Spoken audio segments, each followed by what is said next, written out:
Hola, ¿qué tal amigos? ¿Cómo están? Buenas tardes.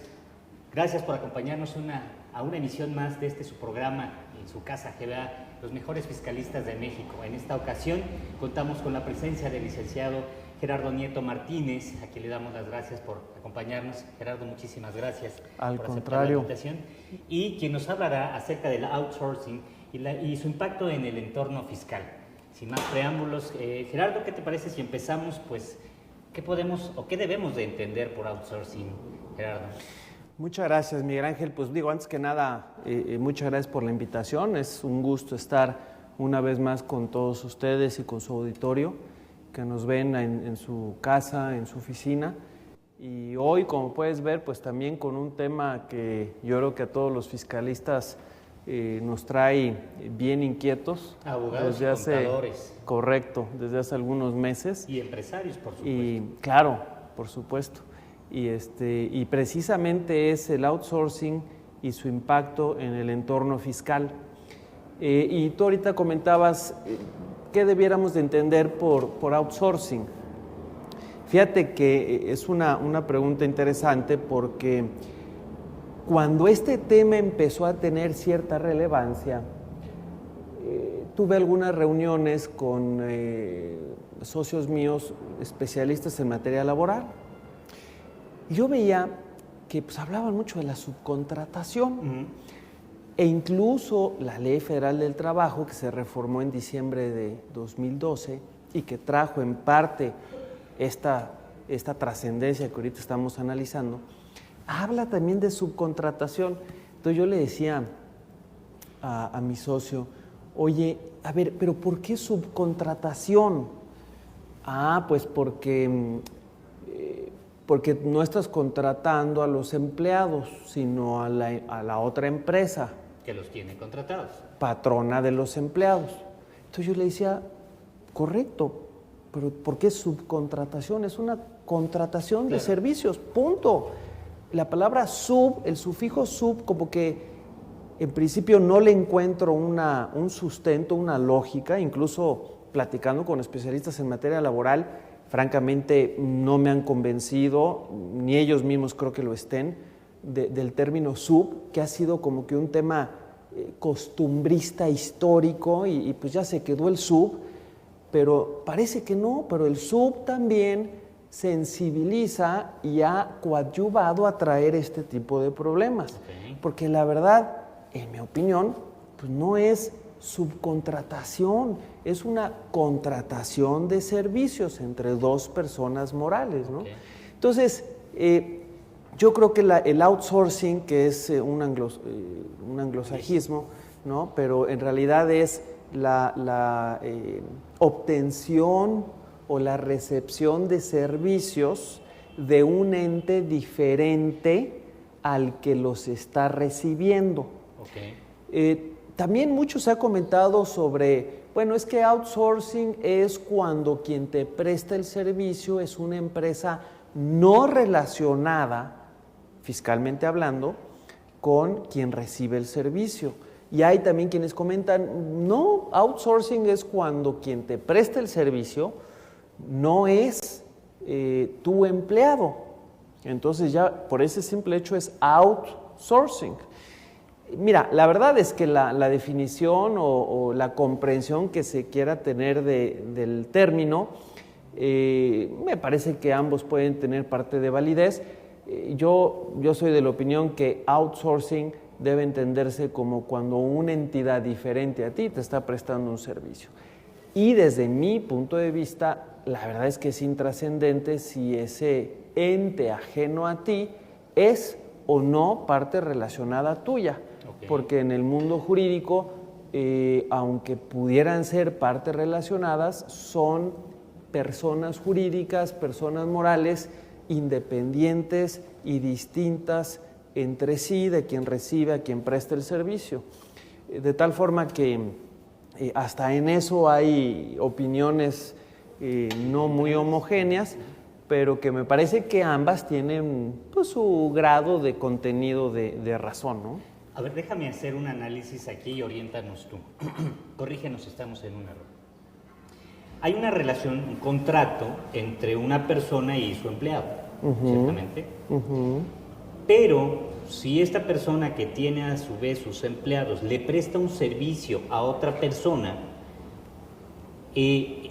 estamos hablando que en realidad quien es el patrón de este trabajador y le va a prestar servicios a otra persona completamente ajena, pues hay una relación de servicio. Así lo veo, entonces correcto. Hay un contrato de servicio para con ese tercero y hay un contrato de trabajo para con su empleado.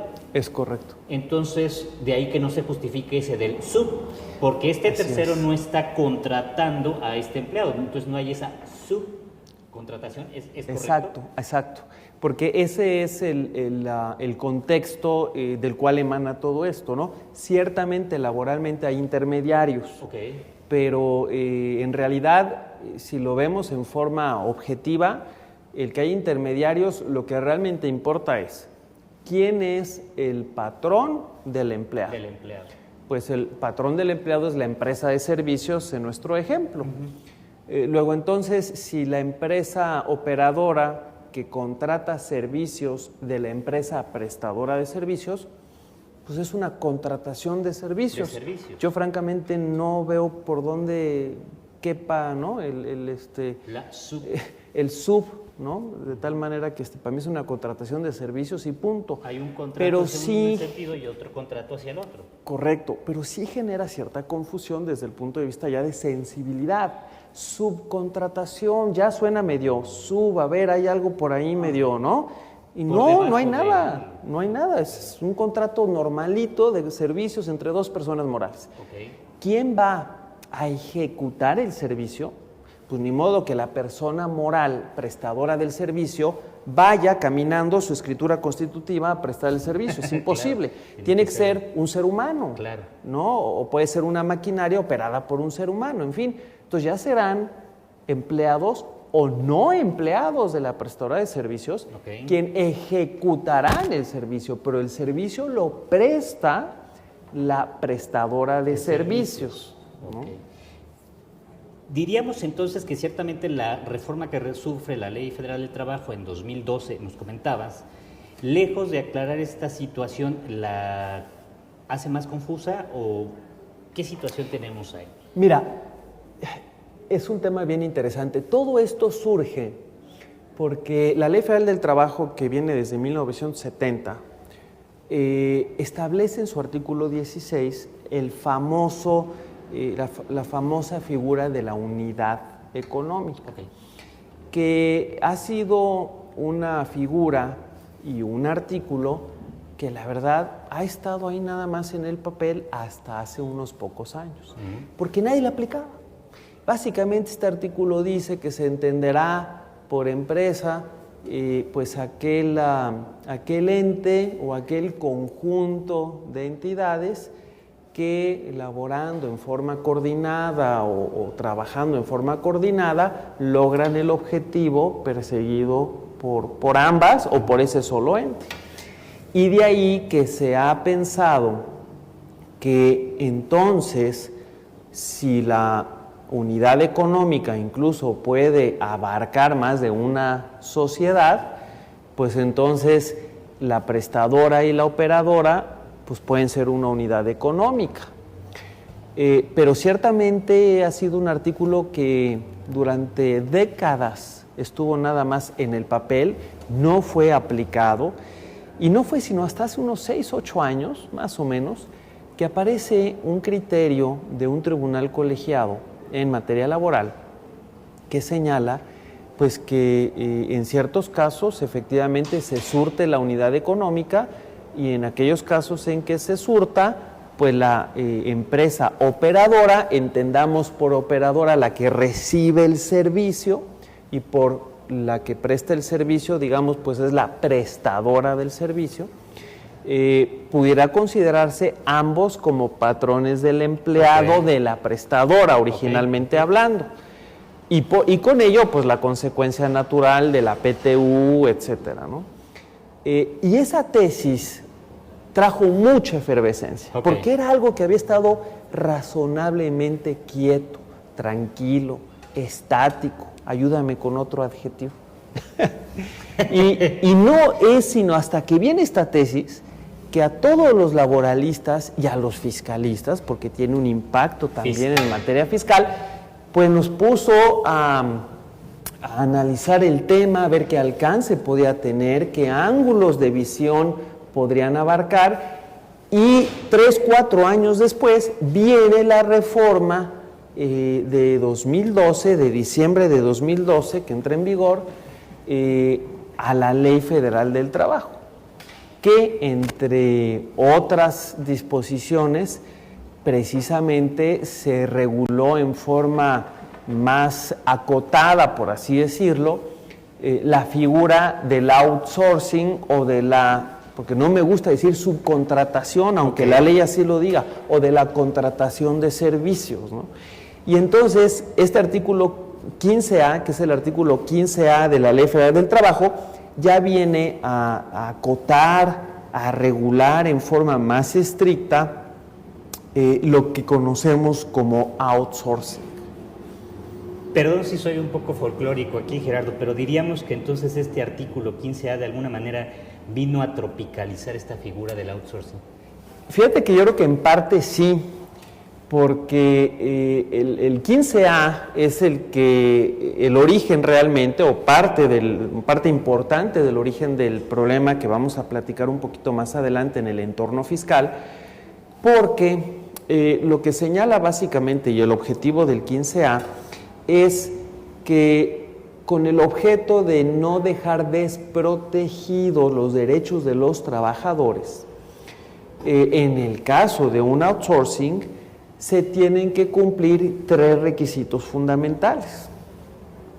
El propio artículo dice que si no se llegan a cumplir alguno de los 3, basta que no se cumpla uno, para que entonces, de llegarse a dar un caso en específico, la operadora o el que recibe los servicios tendría que responder por exactamente los derechos de los trabajadores de la prestadora que no fueron satisfechos por la prestadora que es su patrón directo. Pero fíjate, Miguel, que yo creo que esto es el objetivo primordial y único de este artículo 15A, que incluso al final del propio artículo, su último párrafo dice: de no cumplirse todas estas condiciones, el contratante, o sea, la operadora, el que recibe los servicios, se considerará patrón para todos los efectos de esta ley, de la Ley Federal del Trabajo, incluyendo las obligaciones en materia de seguridad social. Entonces, a mí me parece que la exposición de motivos, los debates camarales que se dieron en su momento, son consistentes con lo que finalmente se menciona en forma expresa en este último párrafo. ¿Por qué? Pues porque, ¿qué significa si no cumplimos con alguno de estos requisitos? ¿Que es ilegal el outsourcing o la contratación de servicios? No dice eso. No. Entonces, si no se cumple con alguno de estos requisitos, ¿es la inexistencia del acto? No, tampoco.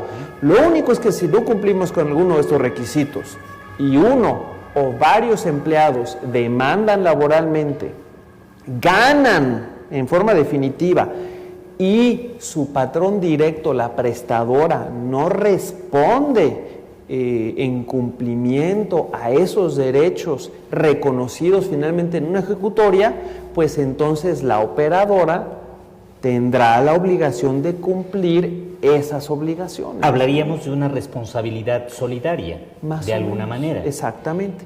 Corrígeme si estoy en un error. Por lo que nos comentas respecto de la redacción del artículo 15A, en realidad pareciera tener un espíritu más del orden, en principio, laboral, de protección de los derechos del trabajador, y que abarca o comprende hasta la parte relativa a las cuestiones de seguridad social en cuanto haya un incumplimiento por parte del responsable primario o directo, que sería el quien tiene contratado directamente a los trabajadores. Correcto. Sin embargo, a recientes fechas hemos escuchado en el medio y pudiéramos abundar al respecto, mi estimado Gerardo, el tratamiento que puede derivar de esta subcontratación respecto de lo que tú ya nos mencionas, que es un contrato de prestación de servicios, porque estamos en el entendido que si estamos meramente en una relación laboral, pues no hay el pago de un IVA, porque bueno, el trabajo no va a generar un IVA, vaya, ni siquiera le podemos dar la connotación de una cosa. En cambio, cuando estamos en la prestación de un servicio, muy seguramente estaríamos incurriendo en alguno de los supuestos previstos en la ley del impuesto a valor agregado de tener que pagar un IVA y todas las consecuencias jurídicas que ello derivaría, desde la retención probablemente, o incluso el entero que se tendría que realizar de este gravamen y toda la implicación fiscal. ¿Qué nos puedes referir al respecto, Gerardo? Fíjate que efectivamente este tema que hemos platicado hasta ahorita en el contexto laboral, pues ha trascendido fronteras de especialización y obviamente ha llegado a la arena fiscal. Y como tú bien lo comentabas, en materia de IVA, pues fue uno de los primeros temas que han surgido. Y efectivamente, la autoridad fiscal en algunas auditorías ya ha manifestado su postura en el sentido de que si no se cumple en un esquema de outsourcing, si no se cumplen con los requisitos del 15A de la Ley Federal del Trabajo, entonces la autoridad fiscal entiende que los pagos que la operadora le hizo a la prestadora de servicios, pues no son pagos o contraprestaciones a la luz de un contrato de prestación de servicios entre dos personas morales, sino que debe entenderse que es un sueldo, por absurdo e increíble que esto parezca. Y ahorita comentamos el por qué absurdo e increíble. Y al ser un sueldo pagado a los empleados de la prestadora a través de un tercero, que es la prestadora, pues la ley del IVA establece que este tipo de servicios no son objeto del IVA. Por objeto del IVA son 4 actividades: importación de bienes, prestación de servicios, el otorgamiento de uso o goce o la enajenación. Y en tratándose de prestación de servicios, el artículo 14 de la ley del IVA excluye expresamente como servicio objeto del IVA a aquel que se presta de forma subordinada, es decir, aquel en donde subyace una relación laboral. De tal manera que en una relación normal de outsourcing, pues lo que ocurre es que la operadora le paga mensualmente, normalmente, una contraprestación pactada a la prestadora del servicio por el servicio que está recibiendo. Y obviamente, como es una prestación de servicios entre dos personas morales, donde es imposible que surja una relación de trabajo porque no existe una persona física en ese vínculo jurídico, y la persona física es elemento imprescindible para la existencia de una relación laboral, no el único, pero sí es necesario que sea una persona física, y aquí no la hay. Entonces, pues evidentemente causa IVA. Al causar IVA, pues si yo cobro 100 pesos por prestar un servicio, más IVA, 116. Y entonces la operadora me paga a mí 100 pesos de contraprestación más 16 de IVA. La operadora, pues ya sabe que recibió de traslado 16 pesos de mi parte. Yo como prestadora de servicios le trasladé 16 pesos. Entonces la operadora tiene anotado esos 16 pesos para efectos de acreditarlos contra el IVA que la propia operadora va a causar al vender productos o en cualquier otra actividad que tenga, y entonces hace el acreditamiento. Y al hacer el acreditamiento, pues disminuye su obligación de pago del impuesto al valor agregado, queda en ceros, o incluso muchas veces tiene un saldo a favor. Entonces, la opinión del fisco ha sido que si se solicita, por ejemplo, una devolución de IVA en un contexto como el que estamos platicando, pues el fisco dice, a ver, vamos a ver si cumpliste con el artículo 15A. Primero, ustedes ya lo saben muy bien y tú todavía mejor, que el fisco actualmente no está devolviendo, hace tortuguismo, todo lo que ustedes ya saben, pues eso está pasando. Y a eso pues vamos a añadirle ahora este tema, ¿no? Para ponerle sabor al caldo. Es lo que Gabriel García Márquez, de alguna manera emulándolo, llamó crónica de un calvario anunciado, ¿no? Es correcto. Okay. Y entonces, pues bueno, voy a revisarte. Ya ven que la autoridad fiscal puede hacer auditorías específicamente derivadas de una solicitud de devolución de impuestos, que no son iguales a las auditorías normales del 42 del Código. Entonces, al hacer esta auditoría, pues la autoridad fiscal dice, a ver si cumpliste con el 15A de la Ley Federal del Trabajo. ¿Cuáles son estos 3 requisitos? Su checklist. Pues a ver, que no abarque la totalidad de los servicios que se prestan en el centro de trabajo. Pues normalmente este requisito es superable porque la operadora, además de recibir servicios de la prestadora de servicios, digamos esencial por así decirlo, pues también normalmente contrata servicios de seguridad o servicios de limpieza y por ende pues los servicios que presta la prestadora de servicios pues no son los únicos, entonces pareciera que este requisito puede ser superable. El otro es que no puede comprender tareas iguales o similares a las que ya se prestan en el centro de trabajo. Conste que no dice por los empleados de la operadora, no dice eso. Y esto es esencial, porque recordemos que no es ilegal una empresa sin empleados, no es ilegal. ¿Es ilegal un patrón sin empleados? Sí, pero no una empresa sin empleados. Por lo menos hasta ahorita, en México, ¿no? Y entonces, pues tampoco me preocupa tanto en muchos de los casos este requisito, porque, insisto, la prestadora de servicios prestará servicios, pero también habrá otros servicios como seguridad, como higiene, limpieza y algunos otros que pueden prestarse y que no son similares entre sí. Luego, entonces, pareciera que este requisito es superable. Pero entramos a lo interesante. El tercer requisito dice que los servicios que presta la prestadora deben ser servicios especializados. ¿Y qué rayos debemos entender por servicio especializado?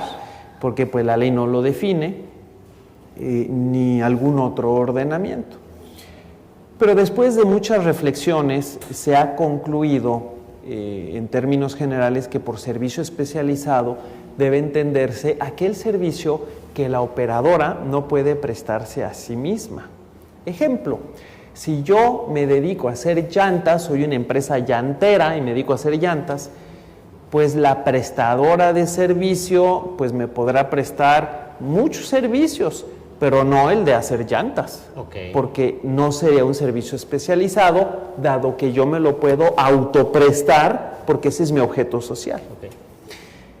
Pareciera entonces que es medio difícil cumplir con este requisito a la luz de esta interpretación, porque si entendemos que la prestadora de servicios se crea en parte en virtud de que la fuerza de trabajo esté en una empresa diferente de la operadora, pero que preste los servicios esenciales del objeto social de la operadora, caray, pues entonces ya no serían especializados en principio, y entonces parecería que este requisito no siempre se cumple. Entonces la autoridad fiscal dice, oye, pues no cumples alguno de estos requisitos, el que ella considere que no se cumple. Normalmente es el de especialización, por lo que acabo de comentar. Y como no cumples ese requisito, pues mi criterio es que el pago que la operadora le hizo a la de servicios, pues es sueldo. No es una contraprestación. Increíble, ¿no? Es sueldo. No causa IVA, por ende no puede la operadora acreditar el IVA que le trasladó la de servicios, porque nunca se lo debe haber trasladado, no puede acreditarlo y mucho menos pedir una devolución. Pues ¿cuál? Si el IVA no está en el entorno, en el horizonte, en una situación como estas. Y entonces ya ha habido también situaciones en donde la autoridad fiscal ha negado devoluciones de IVA por este motivo, entre otros, ¿no? Lo cual supone una complejidad y una problemática, pues francamente bien difícil para las empresas, porque recordemos que la esencia del IVA es gravar solo el valor que se le agrega al producto, claro, de una determinada cadena, pero nada más.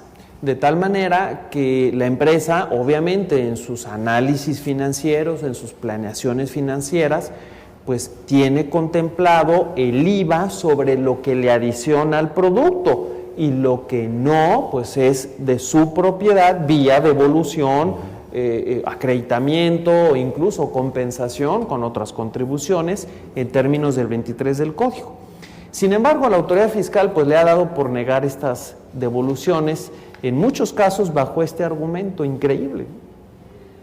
Dicen los argentinos, de algún modo le hace la autoridad el corralito, entonces, en este caso a la operadora, pues le deja también, corrígeme si estoy en un error, en la imposibilidad de deducir esas cantidades. Bueno, claro. Lo que nos lleva consecuentemente a que también va a haber un impacto en ICR.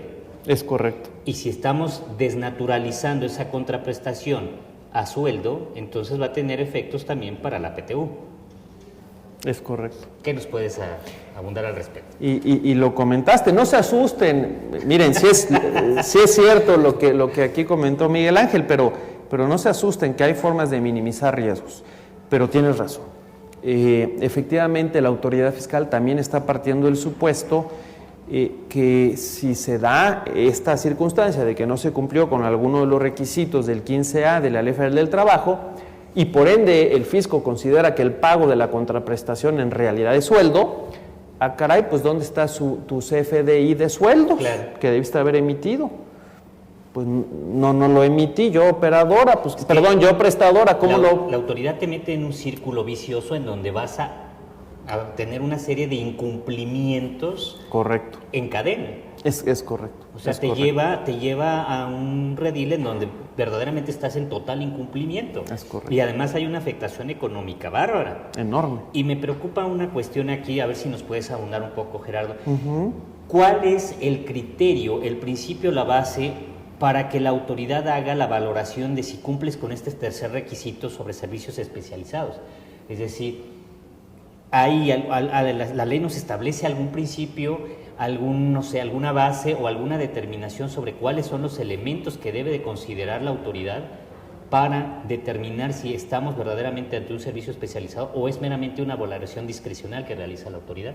Mira, en general es una valoración discrecional, pero la verdad es que el tema va más allá, porque ahora resulta que la autoridad no tiene que demostrar que incumpliste, sino que el contribuyente es el obligado a demostrar que cumplió con el 15A ante la autoridad fiscal.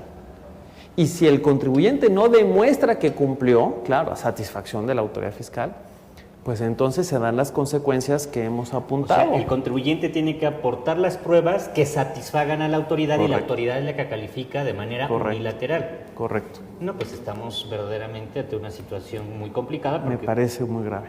Sí, la autoridad de suyo va a valorar conforme muy a su sesgado criterio. Así es. Y fíjate que precisamente en algunas reuniones que tuve hoy por la mañana, estábamos evaluando una situación de este tipo y como tú bien dijiste hace rato, la consecuencia y el impacto, la contingencia es bárbara, porque estamos hablando primero de si tienes un saldo a favor de IVA, pues no es susceptible de devolución. Exacto. 2, el pago que la prestadora le hizo a que la operadora le hizo a la prestadora de servicios no es deducible para efectos de impuesto sobre la renta porque no se expidió el CFDI relativo a sueldos y salarios.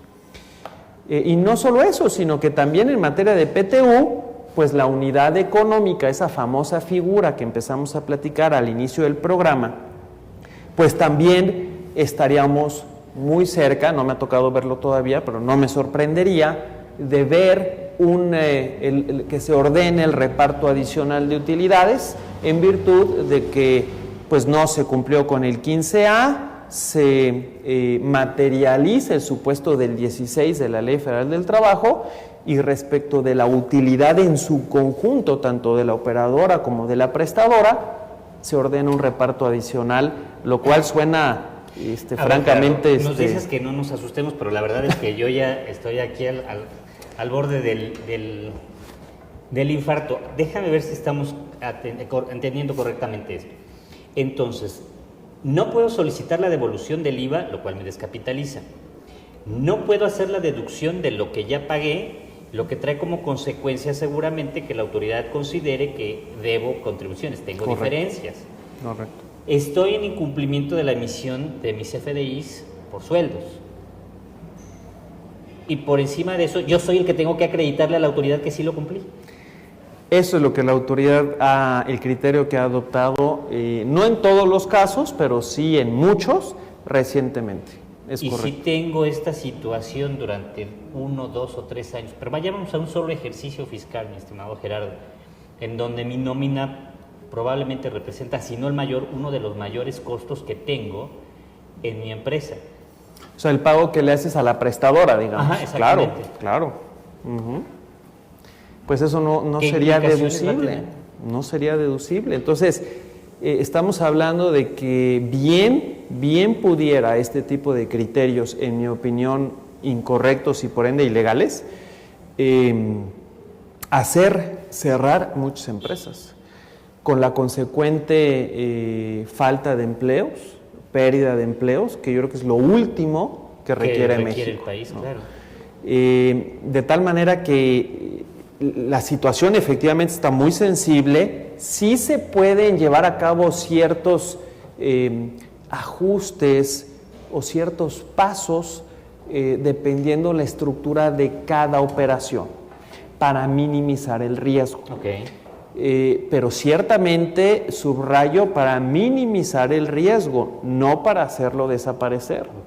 Porque como hemos visto, pues el criterio de la autoridad es poder aplicar el 15A en el mundo fiscal, no obstante que el último párrafo del 15A dice claramente que el incumplimiento de alguno de esos requisitos va a tener una consecuencia en el campo laboral y de seguridad social exclusivamente, pues entonces se dan este tipo de consecuencias muy graves para las empresas. Claro, ¿no? Estaríamos hablando, salvedad hecha de tu mejor opinión, entonces ya no de la crónica de un calvario anunciado, sino la crónica de una muerte anunciada definitivamente. Sí, el tema sí está delicado. La verdad es que el tema está delicado y porque estamos hablando de IVA, de renta y de PTU. Falta PTU. Y además, pues a lo mejor hasta el tema propiamente laboral que ello pudiera generar, ¿no? Claro, o sea, esto va a generar que las empresas completamente, si tienen esta problemática, dejen de enfocar sus esfuerzos a su producción, a lo que es generar riqueza. Correcto. Para empezar a atender los requerimientos de las autoridades. Es verdaderamente grave. Y me llama aquí la atención algo, Girardo. Nos estás dando tu punto de vista, muy claro, muchas gracias. Pero, ¿qué dicen otras autoridades? ¿O qué dicen en este caso, por ejemplo, la Prodecon? ¿Hay algún pronunciamiento por parte de las autoridades jurisdiccionales? ¿Qué ha dicho la Corte? ¿Qué dicen los tribunales? ¿Qué se maneja en el medio? Fíjate que ha sido un tema que respecto del cual ya ha habido pronunciamientos. Tú ahorita hablabas de la Prodecon y fíjate que efectivamente la Prodecon emitió un primer criterio sustantivo sobre este tema. Esto fue el 22 de mayo de 2015. Y en forma acertada, en mi opinión, es el criterio sustantivo para aquellos que nos ven y puedan tomar nota. 5/2015 CNT/CS-SACEN, ambas con S, SACEN. Bueno, este criterio sustantivo de la Prodecon, en forma atinada, en mi opinión, establece valor agregado. Para acreditarlo no se requiere el cumplimiento de requisitos previstos en el artículo 15A de la Ley Federal del Trabajo. Y básicamente lo que está diciendo aquí la PRODECON es que el 15A de la Ley Federal del Trabajo es una norma jurídica que corresponde a la Ley Federal del Trabajo. Segundo, el último párrafo de este artículo 15A establece que es exclusivamente aplicable a los ámbitos laboral y de seguridad social. Y tercero, que si se hace una interpretación teleológica, armónica, integral, pues es evidente que el objetivo que persigue esta disposición es no dejar desprotegidos a los empleados respecto de sus derechos laborales. Punto, nada más, hasta ahí. De tal manera que no puede tener una trascendencia más allá de lo laboral. Por lo tanto, ese es el criterio que ha adoptado la PRODECON al respecto. Y aquí nos preguntábamos desde hace algún tiempo, ¿y por qué será que la autoridad laboral, la Junta Federal de Conciliación y Arbitraje, pues como que no ha dicho mayor cosa? Y eventualmente lo hizo en abril de 2014, año y medio más o menos, o 2 años después de la reforma a la Ley Federal del Trabajo y la aparición de este polémico artículo 15A, emitió en su boletín oficial un aviso en donde señala qué debe entenderse por los requisitos del artículo 15A, pero en realidad no dice gran cosa.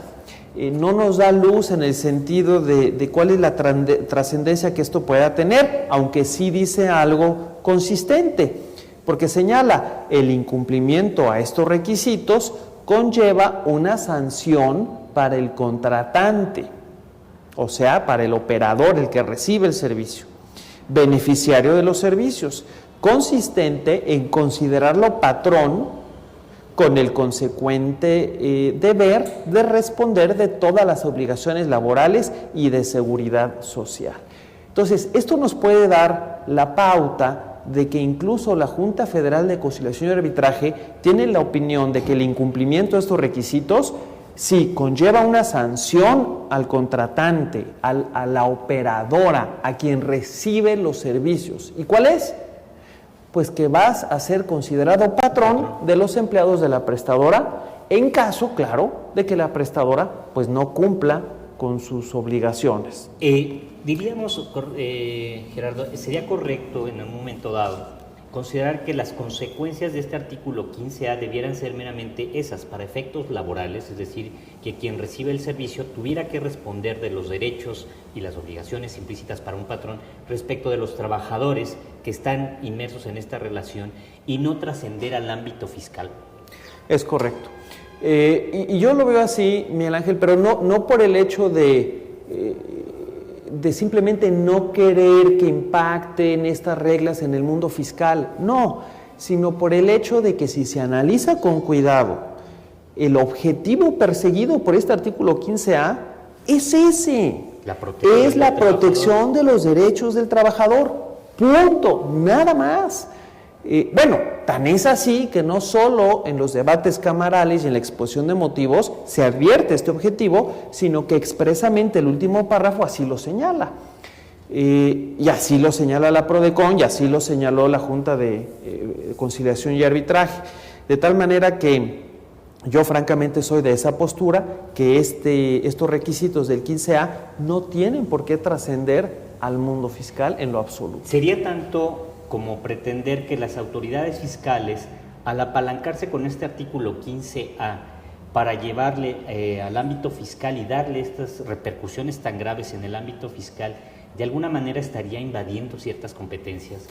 Fíjate que ese es otro tema bien interesante que apuntas. Yo coincido, yo soy de la opinión que la autoridad fiscal no tiene facultades para aplicar la ley laboral en el contexto, en la arena, en el escenario fiscal. No las tiene. Pero menos aún, en una disposición que expresamente dice que su alcance, su efecto es exclusivamente en materia laboral y de seguridad social. De tal manera que ese punto que comentas sobre la invasión de facultades que conlleva falta o ausencia de facultades de la autoridad para actuar en ese sentido, pues coincido totalmente, ¿no? Sí, digo, se me antoja bastante elevada la tentación para la autoridad fiscal de querer cogerse de este artículo para llevar agua a su molino, ¿no? Es decir, para darle efectos del ámbito fiscal, pero pues entonces ¿en dónde quedan los límites de competencias de las autoridades, ¿no? Correcto. De alguna manera. En el ámbito jurisdiccional, Gerardo, ¿qué han dicho los tribunales? ¿Hay alguna referencia? ¿Ya ha habido algún pronunciamiento al respecto? Más allá de lo que bien nos comentas, ya ha mencionado la PRODECON, ¿existe algún criterio en particular que nos pueda referir o todavía estamos en el limbo jurídico? Fíjate que curioso, porque sí ya hay criterios, pero también estamos en el limbo. Ok. y me voy a explicar. Ok. Primero, el Tribunal Fiscal en enero de 2015 emite un primer criterio, en mi opinión atinado, en donde señala solicitudes de devolución por saldos a favor. Es ilegal la resolución de la autoridad fiscal que aplica supletoriamente el artículo 15A de la Ley Federal del Trabajo. Y básicamente lo que señala este criterio son los razonamientos que hemos venido externando, que el artículo 15A de la Ley Federal del Trabajo no tiene por qué ser aplicado por la autoridad, en este caso, para negar una solicitud de devolución. Este criterio es producto de una solicitud de devolución que el contribuyente hizo, la negativa de la autoridad fiscal a devolver ese IVA y la impugnación que el particular hizo de esa negativa, finalmente llegó al Tribunal Fiscal y el Tribunal Fiscal precisamente resuelve en este sentido, que me parece consistente, me parece razonable, me parece legal, me parece que es la opinión acertada y correcta. Pero no solo hay este criterio. Tiempo después, en septiembre del mismo año 2015, 8 o 9 meses después, el propio Tribunal Fiscal, pero en esta ocasión no la Sala Peninsular, que es la que había dictado el criterio anterior, sino una Sala Regional Metropolitana, la 13ª, emite también un criterio, una tesis, ahora ya no en IVA, sino en renta, señal de que el antecedente es que el fisco pues ya también estuvo con el tema en impuestos sobre la renta. Y señala, para la procedencia de la deducción de un gasto de subcontratación, y aquí utiliza la palabra subcontratación porque así viene lamentable y desafortunadamente en la ley, la autoridad fiscal no puede rechazarlo invocando el incumplimiento de normas laborales. Y básicamente este criterio lo que señala es que el 15A de la Ley Federal del Trabajo, pues en realidad lo que hace es regular relaciones del orden estrictamente laboral, ¿no? Bajo este famoso régimen de outsourcing o subcontratación, como le llama la propia ley, y ello genera ciertas obligaciones, ciertas circunstancias en un contexto laboral y de seguridad social. Y la propia tesis señala, tan es así que no solo de la exposición de motivos y de los debates se advierte, sino también en forma expresa del último párrafo del artículo 15A. De tal manera que hasta ahorita, pues el Tribunal Fiscal venía resolviendo o viene resolviendo en forma, en mi opinión, atinada, apegada a una interpretación correcta de lo que en este contexto debiera ser el artículo 15A. Pero estas buenas noticias empiezan a hacerse un poquito grises, el cielo azul se empieza a nublar un poquito, porque estos asuntos pues fueron recurridos evidentemente y los expedientes llegaron al Poder Judicial de la Federación, a un tribunal colegiado de circuito, y en particular un tribunal colegiado de circuito de Jalisco, que es el tercer circuito, el quinto tribunal colegiado, emite un criterio en enero de 2016, no hace tanto, hace escasos 9 meses, en donde señala que la subcontratación laboral derivada de un contrato de prestación de servicios no está gravada por el impuesto al valor agregado. Al decir que no está gravado, significa que no tenía por qué haber trasladado el IVA la prestadora de servicios a la operadora no tenía por qué habérselo pagado, tampoco acreditado y mucho menos que sea procedente solicitar la devolución. Lo cual, lejos de aclarar, creo que vino a generar más confusión. Ajá. De hecho, este criterio me parece muy lamentable porque básicamente señala que el 15A de la Ley Federal del Trabajo, al tener un alcance también en el campo fiscal, que es lo que obviamente no hay una fundamentación de por qué hacerlo, lo único que dice la sala es, el tribunal colegiado, es que pues pueden acudirse a otros ordenamientos legales para desentrañar la intención del legislador en determinado contexto. Bueno, sí, salvo que la disposición en forma expresa señale que su aplicación solo es en materia laboral y de seguridad social. Claro. Entonces me parece muy lamentable y desafortunado este criterio. Y luego concluye este tribunal colegiado, lo que significa que el trabajo que desempeña es subordinado, imagínate nada más, mediante el pago de un salario que se cubre por cuenta de un tercero. Entonces, la operadora le paga un salario a los empleados de la prestadora a través de la prestadora. Y en esas condiciones, pues no se causa IVA. Pero, además, el colegiado, pues la verdad, hasta confunde. Eso de no gravar, que no es lo mismo que no causar, pero en fin. A ver, hasta antes de este criterio, creo que salvedad hecha de tu mejor opinión, los criterios que venía emitiendo el Tribunal Fiscal, de alguna manera ponían las cosas en blanco y negro, ¿no? Lo de Dios a Dios y lo del César al César, lo de lo laboral a lo laboral y de lo fiscal a lo fiscal. Pero este criterio tal parece que nos deja a medias, con una pierna en el ámbito laboral y la otra en el ámbito fiscal y haciendo un entreteje ahí muy confuso. Así es. Vaya, me da la impresión, corrígeme si estoy en un error, que tal parece que el colegiado, lejos de estar haciendo una interpretación, está legislando. Porque te está haciendo un entramado de materias que debieran mantenerse en su respectivo ámbito aisladas. Es correcto. Incluso esta confusión que genera esta tesis, la verdad es que trae una consecuencia muy clara, porque es confuso su razonamiento, pareciera no tener bases sólidas, pero lo que sostiene, aunque en mi opinión incorrecto, es razonablemente claro. Okay. La prestación de servicios entre la operadora y la prestadora, si no se cumple el 15A, pues eso no está gravado por la ley del IVA. O sea, ¿por qué no está gravado? Pues porque considera que es sueldo.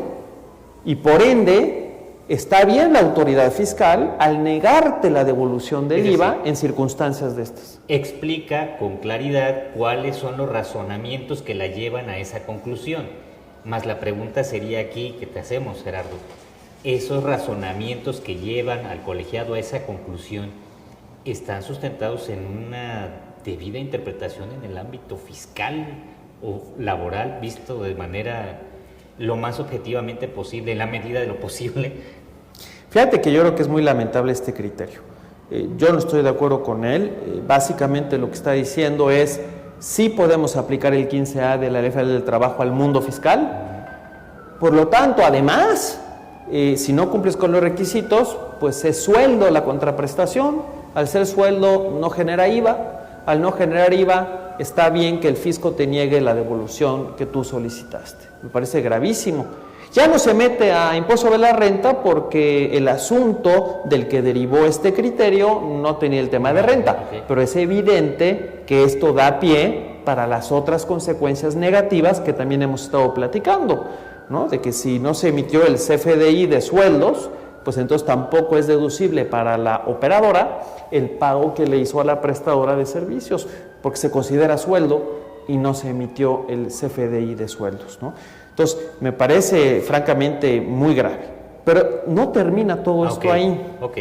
Ahorita apenas está chispeando. Después viene un criterio también del tercer circuito que está en Jalisco, que básicamente dice que para desentrañar el sentido y alcance de la ley del IVA en su artículo 14, fracción primera, su parte última, su penúltimo párrafo, pues sí es válido. Este artículo, recordemos, lo que dice es que no se considera prestación de servicios a la luz del IVA la que se presta de forma subordinada, en la que subyace una relación de trabajo. Entonces, este colegiado dice, oye, es perfectamente válido para desentrañar el sentido de este artículo de la ley del IVA acudir al 15A de la Ley Federal del Trabajo, porque pues es válido, y la Corte lo ha dicho, acudir a otros ordenamientos para tratar de desentrañar o aclarar una disposición legal que puede estar incluida en otro ordenamiento legal. ¿Armonizar? Y a mí me parece que es válido ese criterio de que sí se pueden acudir a otros ordenamientos, siempre y cuando sean ordenamientos susceptibles de ser aplicados a otra materia, que no es el caso. Que no sean contrarios al ámbito fiscal. Por supuesto, por supuesto. Y eventualmente todo esto dio origen a una jurisprudencia del Pleno de Circuito, del Circuito Tercero, que es el de Jalisco. Esta jurisprudencia, por si quieren anotar, los que nos están viendo, es derivada de la contradicción de tesis 13 de 2015, y en esta jurisprudencia se concluye que para determinar si la subcontratación de personal actualiza o no el supuesto excluyente de esa figura gravada por el IVA, previsto en el penúltimo párrafo del artículo 14, es necesario acudir al 15A de la Ley Federal del Trabajo. O sea, que comparte el criterio de la última tesis que comenté, en el sentido de que sí es válido ir a la Ley Federal del Trabajo, y si no cumpliste con requisitos del 15A o tú no le demostraste al fisco que cumpliste, pues ¿sabes qué?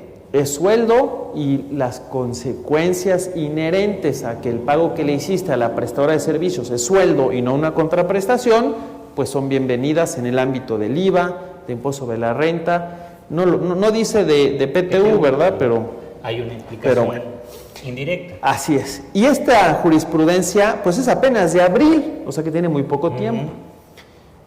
Mientras esto pasaba en Jalisco, en Puebla, que es otro circuito que coincide con el área geográfica del estado de Puebla, pues se venía dando un criterio precisamente contrario al criterio que se estaba dando en el pleno del tercer circuito, que es en Jalisco. Y en Puebla se dijo, en mi opinión, en forma perfectamente atinada. De tal forma, la interpretación sistemática del artículo 14 de la ley del IVA permite concluir que la prestación de servicios de manera subordinada mediante el pago de una remuneración y sus asimilados, a que se refiere, únicamente puede ser llevada a cabo por personas físicas. Y aquí no hay personas físicas involucradas, hay dos personas morales en el ejemplo que pusimos, la prestadora de servicios y la operadora. No hay personas físicas en esa relación jurídica. Y concluye, por lo tanto, no puede considerarse el pago que la operadora le hace a la prestadora un sueldo, y mucho menos aplicando el 15A de la Ley Federal del Trabajo, porque es un artículo que solo tiene consecuencias en el mundo laboral y de seguridad social. Entonces, esta contradicción de criterios fue denunciada ante la Suprema Corte de Justicia, para que la Suprema Corte determinara cuál criterio debía prevalecer. Ya está granizando. Ya está granizando, estoy de acuerdo, de acuerdo. Faltan los rayos y las centellas. Así es. ¿Qué tenemos en recientes fechas, Gerardo? Esa contradicción de tesis fue turnada a la ministra Margarita Luna Ramos, por lo menos, ¿no?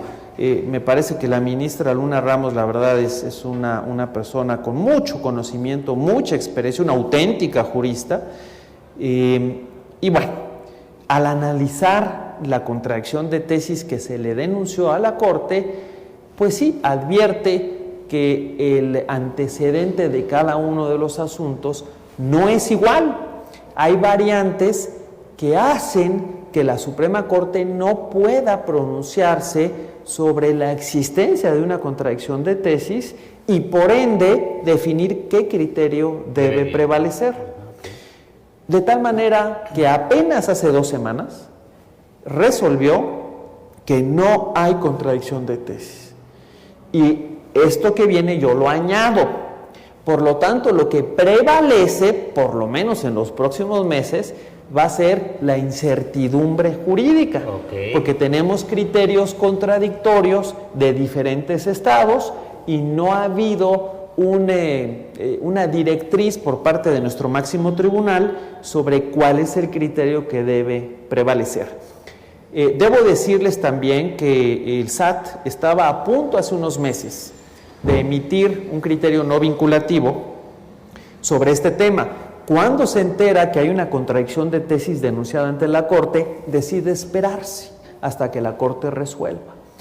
Pero ahora que la Corte resolvió hace un par de semanas que no hay contradicción de tesis, pues hay que estar muy listos y estar checando los criterios no vinculativos, porque es factible que pudiera publicarse el criterio no vinculativo del SAT y que evidentemente viene en el sentido que hemos platicado y del cual no compartimos, ¿no? Las tesis del colegiado, que son las que le benefician al fisco. Es correcto. Ok.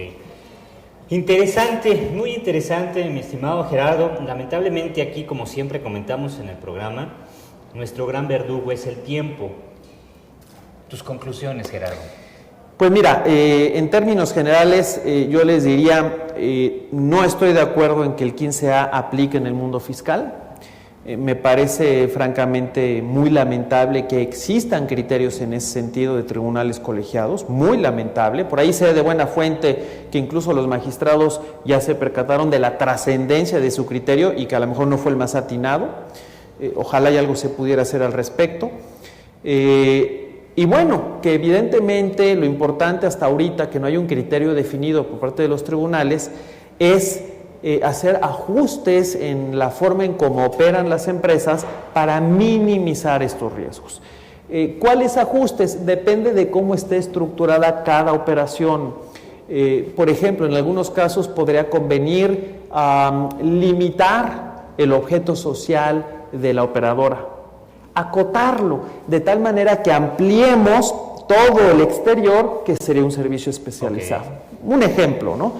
Y así como este hay varios que habría que analizar dependiendo de la forma en cómo opera cada grupo en particular, porque debe ser, ahora sí como dicen, tailor-made, ¿no? Una estrategia a la medida, por lo tanto que acudan con sus asesores, con sus abogados, y les sugieran medidas para minimizar estos riesgos, porque insisto, la trascendencia, pues sí, es bastante fuerte, no es poca cosa. No solo jurídica, sino también económica, y pues no hay fórmulas mágicas, ¿verdad? Así es. Habrá que acudir cada quien con su especialista a efectos de que puedan hacer el análisis específico de su situación en particular. Correcto. Si no están en el problema, habrá que curarse en salud, y si ya se está en el problema, pues buscar buenos asesores. Así es. Pues muchísimas gracias, Gerardo. No nos resta más que agradecerte a nombre de GBA Consultoría y Capacitación y otorgarte el presente reconocimiento al haber participado en el programa de los mejores fiscalistas de México. Gerardo Nieto, por su destacada trayectoria profesional aplicada al ejercicio de la consultoría fiscal en México en octubre de 2016, aquí en GBA, su casa.